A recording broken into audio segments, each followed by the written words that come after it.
بسم اللہ الرحمن الرحیم۔ السلام علیکم۔ تحریک لبیک پاکستان کے سربراہ علامہ خادم حسین رضوی پر فرد جرم عائد نہیں ہو سکی۔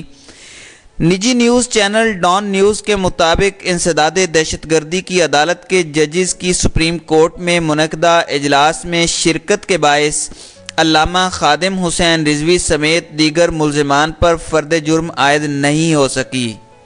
انسداد دہشت گردی عدالت میں تحریک لبیک پاکستان کے سربراہ علامہ خادم حسین رضوی سمیت دیگر ملزمان کے خلاف اشتعال انگیز تقاریر اور احتجاجی مظاہروں میں سرکاری املاک کی توڑ پھوڑ کیس کی سماعت ہوئی۔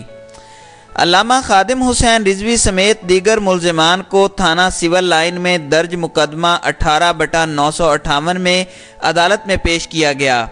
اس موقع پر عدالت میں سیکیورٹی کے سخت انتظامات کیے گئے تھے۔ اس کے علاوہ انسداد دہشت گردی کی خصوصی عدالت میں ہنگامی صورتحال سے نمٹنے کے لیے اضافی نفری تعینات کی گئی تھی۔ عدالت نے علامہ خادم حسین رضوی سمیت دیگر ملزمان کو فرد جرم عائد کرنے کے لیے طلب کر رکھا تھا، لیکن ججز کی سپریم کورٹ میں اجلاس میں شرکت کے باعث ملزمان پر فرد جرم عائد نہ ہو سکی۔ بعد ازاں علامہ خادم حسین رضوی سمیت دیگر ملزمان کے جوڈیشل ریمانڈ میں 30 مارچ تک کے لیے توسیع کر دی گئی ہے۔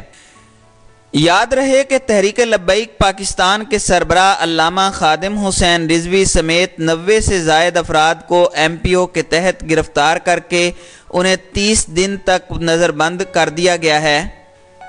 لاہور کی ڈپٹی کمشنر صالح سعید نے بتایا کہ خادم حسین رضوی دوسرے لیڈران اور ان کے دیگر ساتھیوں کو پنجاب پولیس نے اپنی حفاظتی تحویل میں لیا تھا۔ یاد رہے کہ قانون کے مطابق MPO میں مزید 2 مرتبہ ایکسٹینشن کی جا سکتی ہے۔ لاہور میں دفعہ 144 نافذ کر دی گئی تھی، جس کے تحت 5 سے زیادہ افراد ایک جگہ پر اکٹھے نہیں ہو سکتے تھے۔